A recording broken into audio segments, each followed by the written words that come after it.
Break podcast. Okay, you know this if you're listening. Nurses eat their young. We've been saying that, I think, for a century now. However, sometimes it's the young eating the quote unquote old. We've got baby boomers and Gen Xers, millennials, Gen Zs. They're all working together, but they're not always, getting along.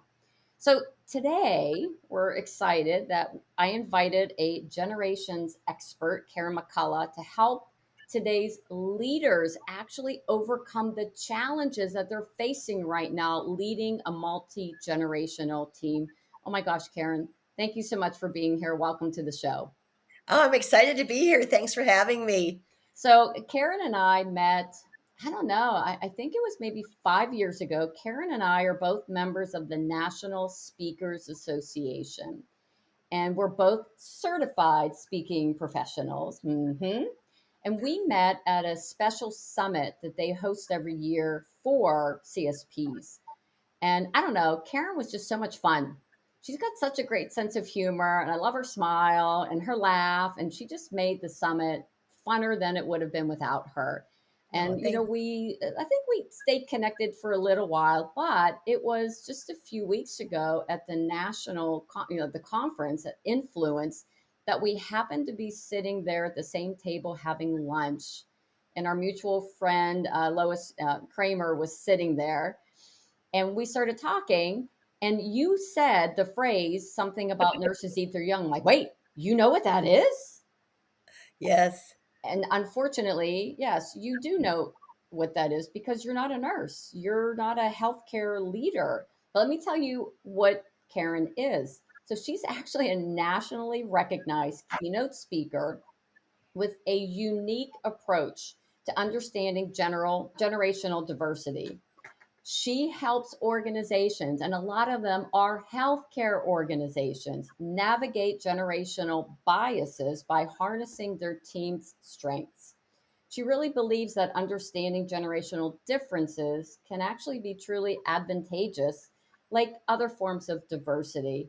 And she's been doing this work for more than 20 years and is truly a trusted advisor to, again, a lot of healthcare organizations.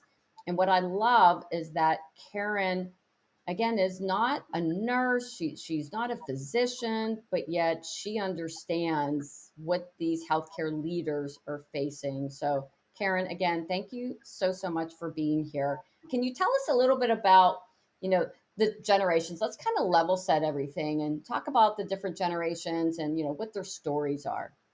Yeah, it's something I love, and it's so interesting because I've been doing this a long time, and just when I'm kind of ready to quit, another generation comes on the scene because I was really done at COVID. I said, okay, we've heard enough about millennials, and then lo and behold, Gen Z came along, and again, I'm again flooded with people curious about what to do. So let me just say first off that healthcare, they are very unique. They're very different than most organizations I speak to. And a lot of it is because they have to be there. Not only there's no virtual when we're talking about hospitals. And also there's a lot of education, there's a lot of experience that goes into nursing in particular. And with that, there comes some sort of challenges, I think, with younger people coming on board. So with that said, let me just kind of give you a quick picture of the generations. And the way I like to do it is by telling you the generation's story, because I feel like we take our story, the story that we have created during our formative years, in our teens and early 20s, our values, so to speak, the way we look at work, the way we look at family, and we take that with us and we take it into the workplace. Baby boomers, we have a unique story. I'm a baby boomer. Mm. And so if you think about, these are people that are right now, I think the oldest boomer is like 75, 70, maybe 77, 70. I'm not sure. 1946 to Okay. 1964. I don't really care about the dates. Right. What I really care about is where our mental, our minds are. And with baby boomers, a lot of it is hard work. A lot of it is putting in the time. A lot of it is overtime. It's doing a great job. It's being proud of the work that we do and taking that whole feeling of competition Hmm. and pride with us into the workplace. My physician, she just retired. But she used to tell me stories about, oh, those younger physicians, we were here day and night. I had to sleep in the hospital and they're leaving, they're leaving Yes. at 5 o'clock. And she, just having a conversation with me, was a little bit put off. Those are baby boomers. And then Yeah. we have Generation X, which Generation X is more like a baby boomer in many ways. They have the work ethic of a baby boomer, but they also have the understanding of a millennial. The challenge with Gen X, this is the sandwich generation. We used to call them the bridge. 1965 to 1979 are the dates. Yeah, that's But me. I'm an Xer. yeah, most people, well, I shouldn't say that in healthcare, because in healthcare we have a lot of boomers, Right. but in most of my audiences, it's Gen X Yeah. that I'm talking to. They've taken over the leadership roles in most corporations right now. They are the lead. The challenge with Gen X, and I hate to say this, but Gen X, I hope you agree with me, is they are the just get it done generation. It's the Yes. figure it out. Yeah, just go Yes. figure Oh it my out. gosh. I cannot tell you how many times I'm like, oh my God, can we just get it done? Like, Just get it hello? done. And that mentality, it works with baby boomers. Yeah. But as the millennial came on the scene, this was a big rub for them because they want to be guided. But you're a generation that is pretty no nonsense and you want to get the work done. And you've put the time in and you're all about productivity Hmm. and quality.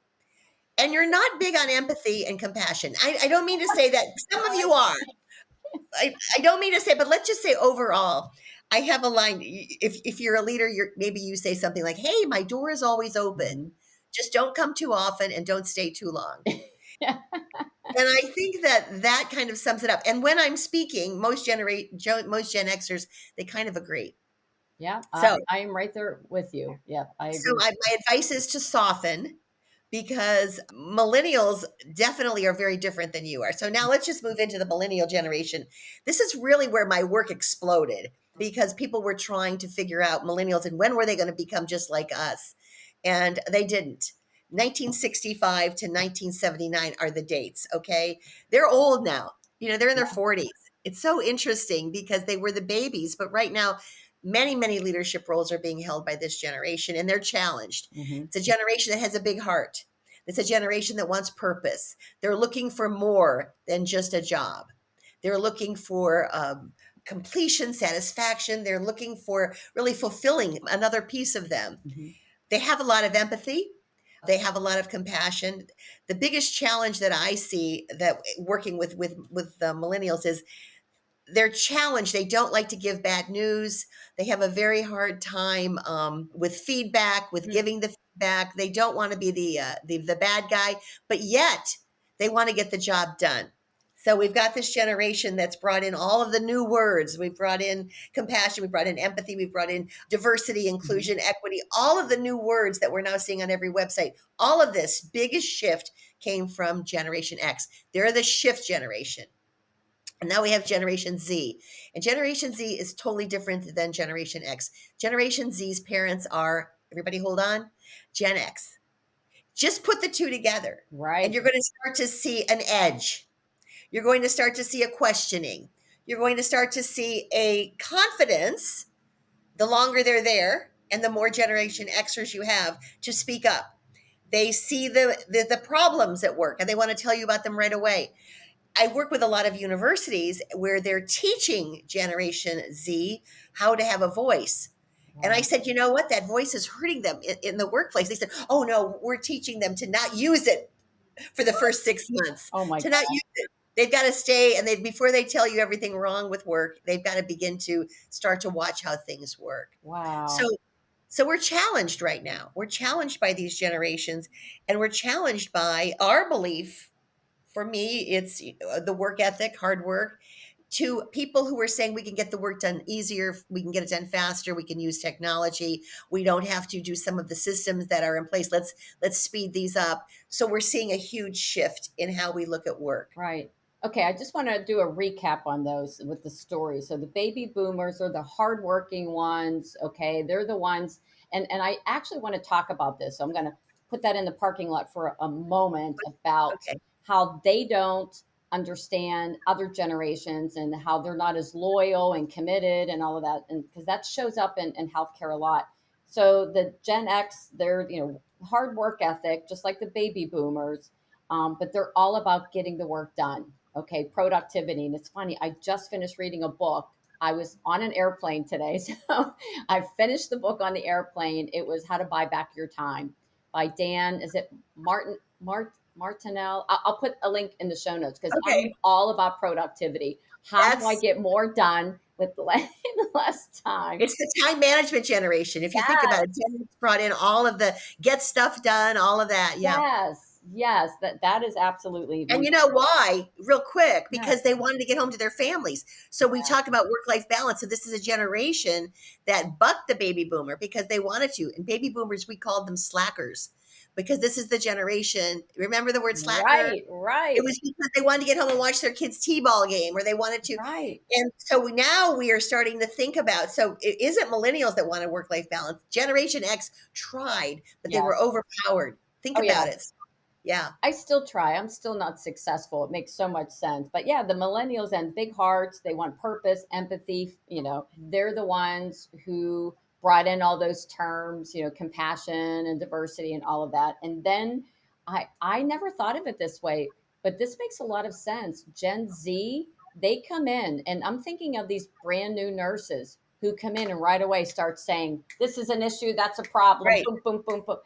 And the leader's like, what the heck? And then the baby boomers are like, how dare you? You haven't suffered enough.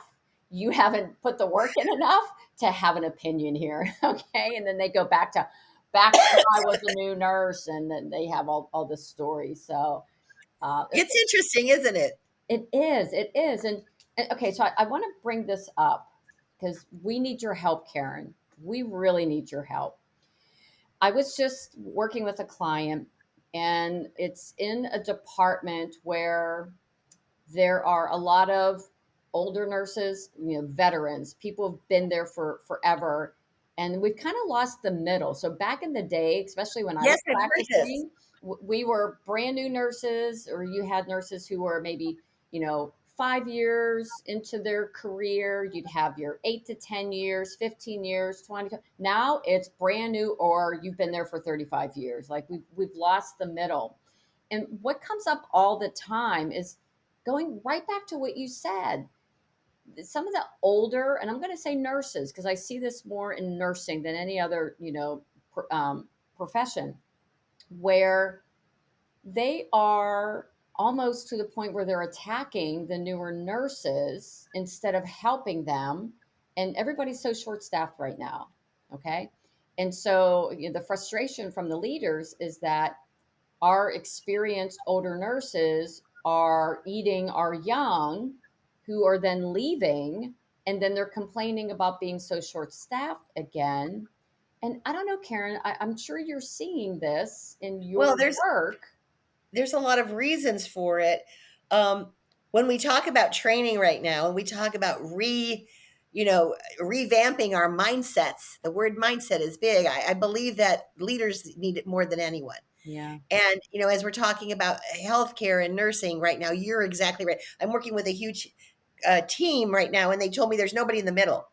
You're Right. either been there 20 or 40 years, and then you just started. There's a lot of reasons for it. We can blame leadership, but let's just say that's one of the pieces that we have to really retrain our minds. We have to begin to understand that it's not the way, the world is not the same as it was. You've got to get that into your heads. Many of my friends are retired, and that they still think the world is the way it was. Why is it like this? Yeah. Well, it is. If you think about the technology, the world has changed so much in the last 10 years. But the other problem that I see is this whole idea of people wanting a life outside of work. Hmm. So if you think about nursing, if you think about healthcare back 30 years ago, this is where women were. You could either be there, you could be in education. Right. There weren't a lot of options. Today, there's a million options for women. And so they don't have to make a career out of it. They can go do something else. And even in healthcare, they're giving them more options. There's different things coming up in healthcare where they can move on. So it's competitive right now. And I think we have to really, in our hospitals, identify that this is a very competitive place. We are going to do training. We are going to help people shift their mindsets. And we're going to do it through mentoring, we're going to mentorships, but we've got to make a shift. Yeah. We've got to begin to say, yes, it was like this, but this, and I'm just going to say this, and you could, disagree. but maybe it's also better for the patients when we take time off and we come in with much more energy. So there's going to have to be a rethinking that's going on. I can't say that it's going to be easy like that, but I believe that it has to start with leadership. I could not agree with you more. And the work that we do, addressing disruptive behaviors, cultivating a healthy work culture, we always start with the leadership team first. And I'm going to go back to you. It's not to blame the leaders. It's just we're not equipping the Right, leaders with the right. knowledge, the skills, and the tools to be able to sort of manage all of this. And a lot Yes. of, and this keeps coming up, Karen, a lot of the leaders who are in their roles today became leaders either during COVID, okay, when everything was so urgent. They there was no development, no leadership development. You were putting They out were just fires, thrown right into it. thrown right in. And now that they're not in crisis mode all the time, they don't even know. Do you ever get to the point where you're so overwhelmed? You have so many things that you need to do, you need to learn, that you kind of get paralyzed and you just kind of stand there. I've done that. I'm like, oh my God, I have so many things to do. I have an hour. Which one of these do I tackle? And you kind of get paralyzed by that. I think the leaders are in that same situation where they've got not only running the department, okay, or running their service line, but it's dealing with all of the, I hate to call them people issues. They're not people Well, issues, but they're people. They don't know well, how I to do that. I think you've hit it because we've been talking about people. I've been speaking 26 years, 25 years, and all, it's always been about work would be great if it wasn't for the people. I mean, that was Yeah. 25 years ago, someone said that. But I think that the stories, I think we can begin to shift the thinking simply by kind of going through the evolution of the stories and how we got here. Number one. Number two, we've got to be curious. We've got to, instead of saying no, give a little time to these younger people. And they need to be curious about me. Yeah. I'm honest with you. When I went back to my national speakers convention and people realized I've been doing it for 26 years, it was interesting. I thought they were going to shun me. No, they wanted to know. They came up. There was so much curiosity in young speakers. I believe that we have to stimulate that curiosity Yeah. in our younger nursing and healthcare staff to want to understand the secrets and learn, because there are so many that are there, as we have to stimulate the curiosity in our leaders to begin to take time to understand where they're coming from, Wow. because right now it's not a right or wrong. We're going to have to, there are so many things that will work, but we have to be open to it because they're going to come up with some new ideas, probably a lot that will save time. Yeah. So this, you made me think about a conversation I had with someone else, a leader in perioperative services. Her name is Simone. I think her last name is Nichols. I'll actually put the link to that episode because it was on a podcast, to that episode in our show notes. But she did something that I thought was really interesting. And what she did as a new leader in this department that had a history of being, let's just say, challenging for leaders, and leaders didn't stay there very long. I love this simple, practical idea. I'm excited. I'm writing it down. Okay, yeah, get your pen, because this was so simple that actually I adopted this, but for a different reason.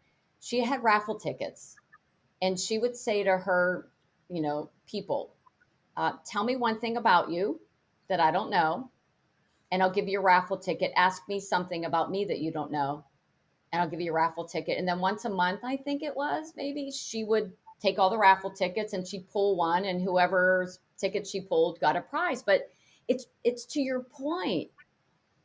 We tell leaders you have to get to know your people, and I know there's some boundaries there, too much personal, questions.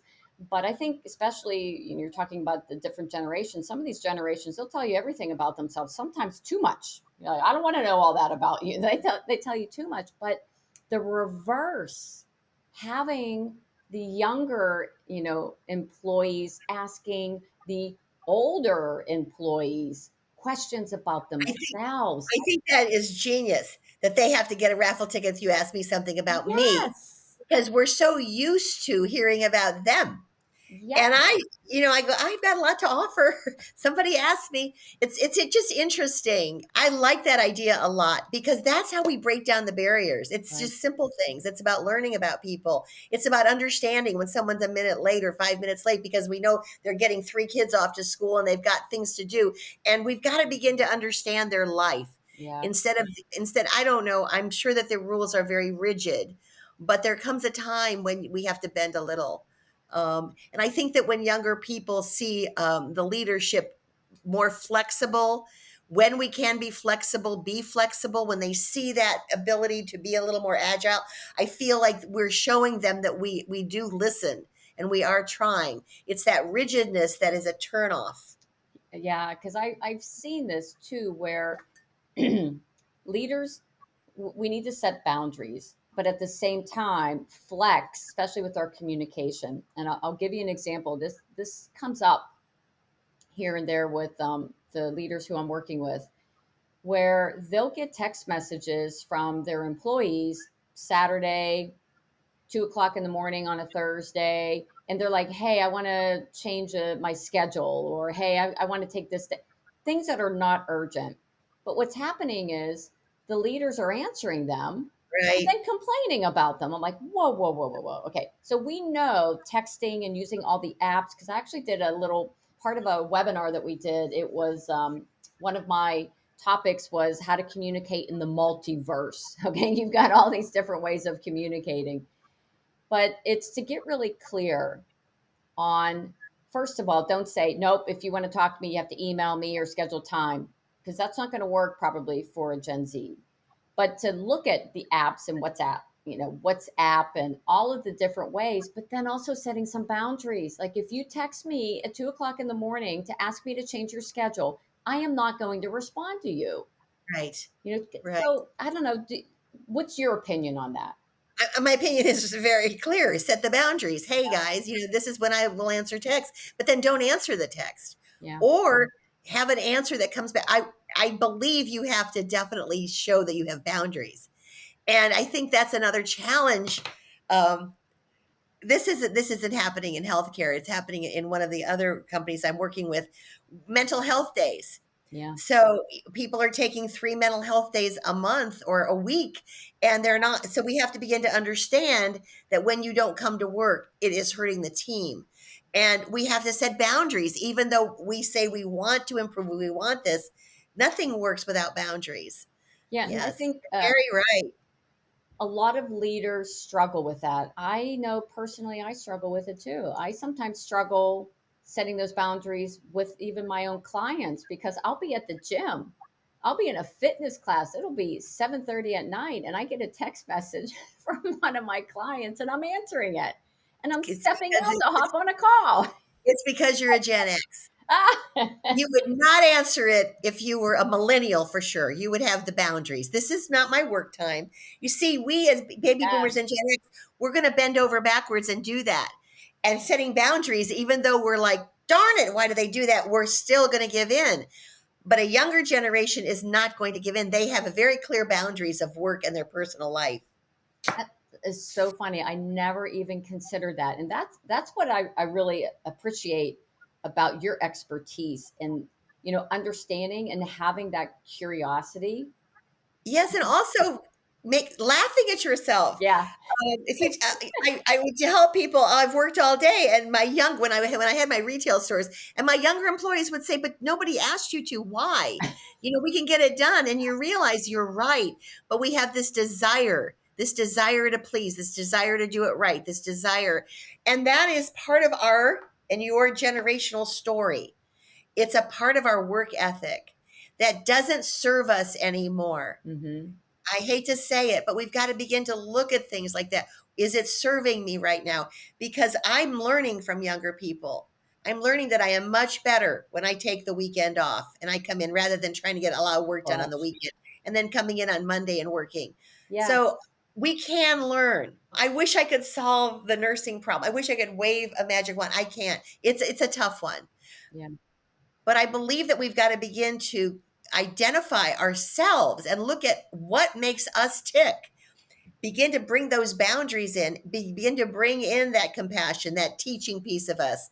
And I believe that I liked what you said. We've got to make work pleasant. Yes, People need to want to come to work. And so we have to begin to understand the environment that we're creating. It's hard. it is. It Hard, but we don't have really any place else to go, Renee. We can't afford to lose more people. We can't. And I ask a lot of the people who we're working with. Okay, so especially when we start working with them, and we implement one of our systems. It's called a Department Culture Change Initiative, and we are with them for a year. And at the beginning, we always say, at the end of this year, what's one thing you'd like to see as a result of our work? One change. And you And know what what they we say, Karen? oh, what? I want this to be a fun, like, I want this to be a place where people want to work. I I agree. want people to feel good about coming into work, that they're looking forward to coming into work. And then there's a lot of the respectful communication. I wish we could just get rid of the gossip. But the underlying theme in all of it is I want people to want to come to work. You That's can the kind of feel it place I want to create. when you go into a department. You can feel where people want to be there. You can feel where there's energy. And there's always a person. We've got to look for the strength in our team. There's always going to be that person. I know if I was on the team, it would be me. Yes, Who yes, is you're right. that? Who is that energy? Who does bring that? It doesn't have to come from you. Yeah. Look at the strength of your team and begin to have a conversation. Let's be more. Let's make people want to come in. Let's remember some of the important birthdays, holidays, whatever that Anything. people bring with them into work. Let's try to be more personal without crossing the boundary. One of our strategies that we actually then have, like, this is how you do this, is building relationships with the people who you work with, and not just nursing to nursing, but it's the whole interprofessional team and getting to know each other. Because once you know something about them, from like beyond the work, beyond the scrubs, beyond the stethoscope, it, I don't know. I always say it's harder to be mean to someone if you understand and know them. If you know something It about their is. life. It's a little bit of we get to know you a little bit more and a little bit more, and I believe that it's part of this. It's building a culture where people want to come to work every day. It's Yes. building a culture where we care about each other, where our department cares, and we care about our patients, but we also care about each other.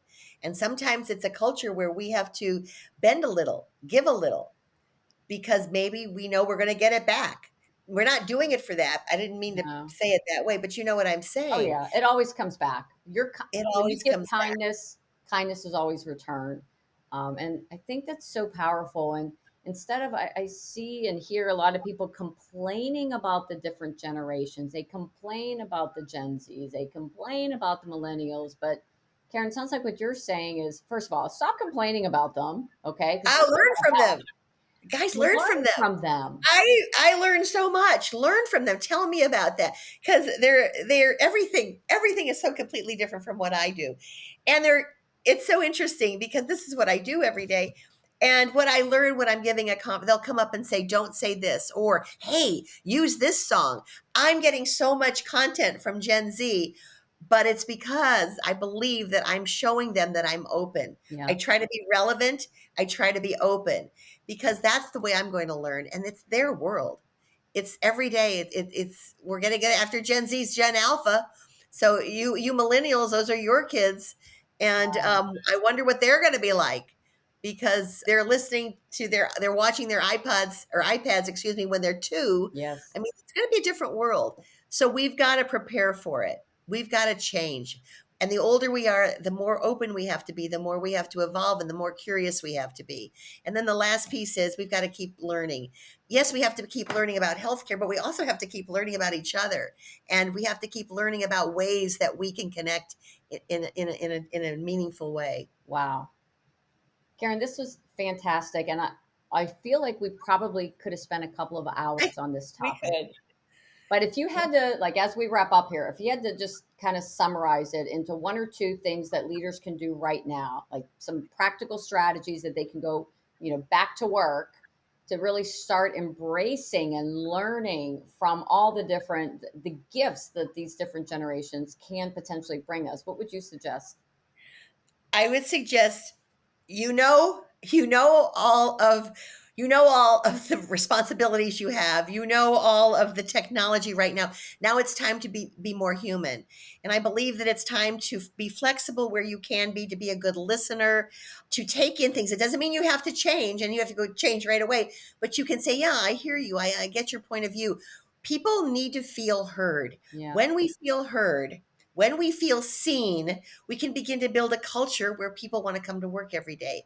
So it's the human skills. Hmm. You're in a human business. You are in this whole idea of humanity. Let's bring it into the workplace. Wow. I love that. It's funny. I had a little internal chuckle because the work that we do, behavior, sometimes it's referred to as the soft skills. And, Right. they don't want to focus on that because they have, they want to look at, clinical care and competence and Exactly. technology and all of that. Which are But all important. they are. And it's equally as important. And I like your phrase better, human skills. The human skills, bringing humanity back into the culture. That's Right. what's going to keep people. People, we want to feel a part of something. Oh my gosh, I love my team at work. Yeah. I enjoy going in every day. We've got to begin to bring that back. And, maybe it was COVID. Who knows? We can blame it on so many things, Yeah. but now is the time to start. No, I, Now is the time to start. I think that's just spot on and exactly what is needed right now. And if I had to sum up everything that you said, it would be leaders need to be curious and they need to learn from, I'm not going to say the younger generations, because you may be listening to this as a leader and you may be a Gen Z right now or a millennial. You need to From learn from other the older generations then. Like we just need to learn from each other. we need to learn from each other because there's so many, there's so many gifts that we can give each other from experience. I just told somebody, I think I've lived through 12 recessions and I'm still Wow. standing. I learned how to do that. Do you want to know how? I think there's so much that we can share and help people with right Yeah, now. I do. And there's so much that I can learn from those Gen Zs. I used to be afraid of you, Gen Z, but I'm not anymore. Now we Now embrace you. We welcome you. Teach us something that'll make our lives better, and I will And correct. I understand you.